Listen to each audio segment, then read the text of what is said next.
ಹೊಂದಿ ಕರ್ನಾಟಕ ರಾಜ್ಯ ಸಹಕಾರ ಮಹಾಮಂಡಳ ಅಂತ ಹೇಳಿ ರಚನೆಯಾಗಲ್ಪಟ್ಟು. ಈ ಒಂದು ಸಂಸ್ಥೆ ಏನಂತ ಹೇಳಿದ್ರೆ ಭಾರತದಲ್ಲಿ ಸಹಕಾರ ಚಳವಳಿ ವಿಶಿಷ್ಟವಾದರೆ ಕರ್ನಾಟಕದಲ್ಲಿ ಏನಂತ ಹೇಳಿದ್ರೆ ಸಹಕಾರ ಮಹಾಮಂಡಳ ಏನಿದೆ, ಕರ್ನಾಟಕ ರಾಜ್ಯ ಸಹಕಾರ ಮಹಾಮಂಡಳ ವಿಶಿಷ್ಟವಾದಂತಹ ಒಂದು ಸ್ಥಾನಮಾನವನ್ನು ಹೊಂದಲ್ಪಟ್ಟಿದೆ. ಸಹಕಾರ ಸಂಘಗಳ ಒಂದು ಮಾತೃ ಸಂಸ್ಥೆಯಾಗಿ ಕಾರ್ಯವನ್ನು ನಿರ್ವಹಿಸ್ತಾ ಬರ್ತಕ್ಕಂಥದ್ದು.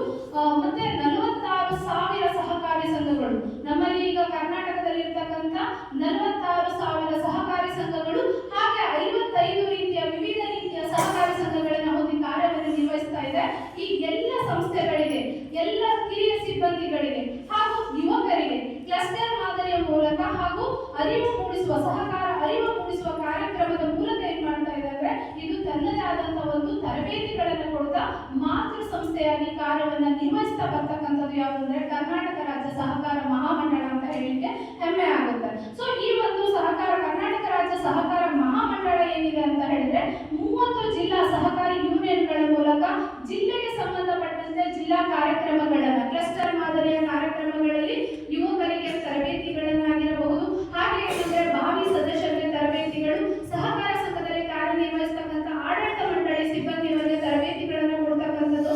ಹಾಗೆ ಏನಂತ ಹೇಳಿದ್ರೆ ಇಲ್ಲಿ SC/ST ಏನ್ ಬರ್ತಾ ಇದ್ದಾರೆ, ಪರಿಶಿಷ್ಟ ಜಾತಿ ಪರಿಶಿಷ್ಟ ಪಂಗಡದವರಿಗೆ ಸಹಕಾರದ ಒಂದು ಅರಿವನ್ನು ಮೂಡಿಸಿ ಸಹಕಾರದಲ್ಲಿ ತರುವಂತ ಕೆಲಸವನ್ನು ಮಾಡ್ತಕ್ಕಂಥದ್ದನ್ನ, ಹಾಗೆ ಚರ್ಚಾ ಸ್ಪರ್ಧೆ ಮತ್ತು ಪ್ರಬಂಧ ಸ್ಪರ್ಧೆಗಳನ್ನ ವಿಶ್ವವಿದ್ಯಾಲಯಗಳಲ್ಲಿ ನಡೆಸ್ತಕ್ಕಂಥದ್ದು ಹಾಗೂ ಸ್ಕೂಲು ಮತ್ತು ಕಾಲೇಜುಗಳಲ್ಲೂ ಸಹಿತ ಈ ಒಂದು ಪ್ರಬಂಧ ಸ್ಪರ್ಧೆಗಳನ್ನ ಮಾಡ್ತಾ ಸಹಕಾರದ ಅರಿವನ್ನ ಮೂಡಿಸ್ತಾ. ಯಾಕೆ ಸಹಕಾರದ ಅರಿವನ್ನ ಮೂಡಿಸ್ತಾ ಇದೆ ಅಂತ ಹೇಳಿದ್ರೆ ಇಂದು ನಾವು ಉದ್ಯೋಗವನ್ನ ಎಲ್ಲರಿಗೂ ಉದ್ಯೋಗ ಸಿಗುತ್ತೆ ಅನ್ನೋದು ಸುಳ್ಳು. ಯಾಕೆ ಅಂತ ಹೇಳಿದ್ರೆ ಪ್ರತಿಯೊಬ್ಬರು ವಿದ್ಯಾವಂತರೇ ಆಗ್ತಾ ಇದ್ದಾರೆ, ಆದ್ರೆ ಉದ್ಯೋಗ ಎಲ್ಲರಿಗೂ ಸಿಗುತ್ತೆ ಅನ್ನೋದು ಹೇಳಕ್ಕಾಗಲ್ಲ. ಅದಕ್ಕೆ ಏನು ಅಂದ್ರೆ ಇಲ್ಲಿ ಅಬ್ದುಲ್ ಕಲಾಂ ಅವರು ಹೇಳ್ತಾರೆ ಏನು ಅಂತ ಹೇಳಿದ್ರೆ ಉದ್ಯೋಗವನ್ನ ಅರಸುವಂತವರಾಗಬೇಡಿ, ಉದ್ಯೋಗವನ್ನ ಸೃಷ್ಟಿ ಮಾಡುವಂತವರಾಗಿ ಅಂತ. ಹಾಗಾಗಿ ಏನು ಅಂದ್ರೆ ಸಹಕಾರ ಸಂಘದ ಅಡಿಯಲ್ಲಿ ಬಂದಾಗ ಯಾರು ಒಂದು ಸಹಕಾರಿ ಸಂಘ ಇದೆ ಅಂತ ಹೇಳಿದ್ರೆ ಅಲ್ಲಿ ಸಾವಿರಾರು ಕುಟುಂಬಗಳ ಸದಸ್ಯರಾಗ್ತಾರೆ. ಆ ಸಾವಿರಾರು ಕುಟುಂಬಗಳಿಗೆ ಇದೇನ್ ಮಾಡ್ತಾ ಇದೆ ಅಂದ್ರೆ ಅನ್ನವನ್ನ ನೀಡ್ತಕ್ಕಂಥದ್ದು, ಅವರಿಗೆ ಆರ್ಥಿಕವಾಗಿ ಸಾಮಾಜಿಕವಾಗಿ ಏನು ಅಂತ ಹೇಳಿದ್ರೆ ಅವರ ಒಂದು ಸಬಲೀಕರಣವನ್ನ ಮಾಡ್ತಕ್ಕಂಥದ್ದು. ಸೊ ಉದಾಹರಣೆಗೆ ಒಂದು ಹಾಲು ಉತ್ಪಾದಕರ ಸಹಕಾರಿ ಸಂಘ ಇದೆ ಅಂತ ಹೇಳಿದ್ರೆ ಜಸ್ಟ್ ಒಂದು ಮಹಿಳೆಯನ್ನ ತಗೊಂಡ್ವಿ ಅಂತ ಹೇಳಿದ್ರೆ ಆ ಮಹಿಳೆಯರಿಗೆ ಉಳಿತಾಯ ಮನೋಭಾವನೆಯನ್ನು ಬೆಳೆಸುತ್ತೆ, ಆ ಮಹಿಳೆಯರಿಗೆ ಏನು ಅಂತ ಹೇಳಿದ್ರೆ ನಾಯಕತ್ವದ ಗುಣವನ್ನು ಬೆಳೆಸುತ್ತೆ, ಹಾಗೆ ಆ ಮಹಿಳೆಯರಿಗೆ ಏನು ಅಂತ ಹೇಳಿದ್ರೆ ವ್ಯವಹಾರವನ್ನ ಜ್ಞಾನವನ್ನು ಬೆಳೆಸುತ್ತೆ. 4 ಗೋಡೆ ಮತ್ತೆ ಇಲ್ಲಿ ಇರ್ತಕ್ಕಂಥ ಒಬ್ಬ ಮಹಿಳೆ ಒಂದು ಸಹಕಾರಿ ಸಂಘದ ಮೂಲಕ ಏನು ಅಂದ್ರೆ ಇವೆಲ್ಲಗಳನ್ನ ಪಡ್ಕೊಳ್ಳುವಂತ ಕೆಲಸವನ್ನ ಮಾಡ್ತಾರೆ. ಅಂತ ಒಂದು ಕೆಲಸವನ್ನ ಏನ್ ಮಾಡ್ತಾ ಇದೆ ಅಂದ್ರೆ ಈ ಸಹಕಾರಿ ಸಂಘಗಳು ಮಾಡ್ತಕ್ಕಂಥ ಕೆಲಸವನ್ನ ಮಾಡುತ್ತೆ. ಆ ಒಂದು ಪ್ರತಿಯೊಂದು ಅಂದ್ರೆ 55 ರೀತಿಯ ಸಹಕಾರಿ ಸಂಘಗಳೇನಿದ್ದಾವೆ ಆ ಎಲ್ಲ ಸಹಕಾರಿ ಸಂಘಗಳಿಗೆ ಏನ್ ಮಾಡುತ್ತಂದ್ರೆ ಕರ್ನಾಟಕ ರಾಜ್ಯ ಸಹಕಾರ ಮಹಾಮಂಡಳ ತರಬೇತಿಯನ್ನ ಕೊಡ್ತಾ ಬರ್ತಾ ಇದೆ ಸದಸ್ಯ ಶಿಕ್ಷಣ ಯೋಜನೆ ಅಡಿಯಲ್ಲಿ.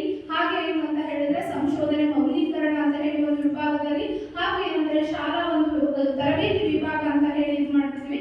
ಆ ತರಬೇತಿ ವಿಭಾಗದಿಂದ ಅಂದ್ರೆ ವಿವಿಧ ವಿಭಾಗಗಳಿಂದ ವಿವಿಧ ರೀತಿಯಾದಂತಹ ತರಬೇತಿ ಸಂಶೋಧನೆ ಮಾಹಿತಿಗಳನ್ನ ಕೊಡ್ತಕ್ಕಂಥ ಕೆಲಸವನ್ನ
ಸಂಸ್ಥೆಗಳು ಏನು ಅಂತ ಹೇಳಿದ್ರೆ ಸಹಕಾರ ಒಂದು ಸಂಸ್ಥೆ ಆಗಿರಬಹುದು, ಅದು ಉಗ್ರಾಣ ನಿರ್ಮಾಣ ಸಂಸ್ಥೆ ಹಾಗೂ ಕರ್ನಾಟಕ ರಾಜ್ಯ ಸಹಕಾರ ಮಹಾಮಂಡಳ ಏನ್ ಮಾಡ್ತಾ ಇದೆ ಅಂದ್ರೆ ಸಂಯುಕ್ತ ಆಶ್ರಯದಲ್ಲಿ ಈ ತರಬೇತಿಗಳನ್ನ, ಅಂದ್ರೆ ಒಂದೇ ಕೈಯಿಂದ ಚಪ್ಪಾಳೆ ತಟ್ಟಿದ್ರೆ ಸಾಲಲ್ಲ, ಅದನ್ನ ಎರಡೂ ಕೈಯಿಂದ ಚಪ್ಪಾಳೆಯನ್ನ ತಟ್ಟಬೇಕು.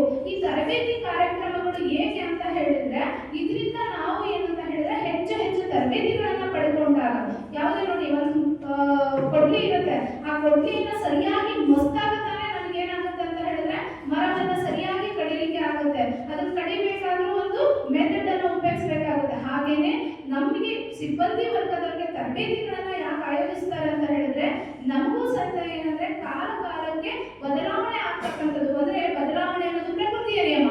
ಈ ಬದಲಾವಣೆಗೆ ತಕ್ಕಂತೆ ನಾವು ಬದಲಾವಣೆಯನ್ನ ಆಗ್ಬೇಕಾಗುತ್ತೆ.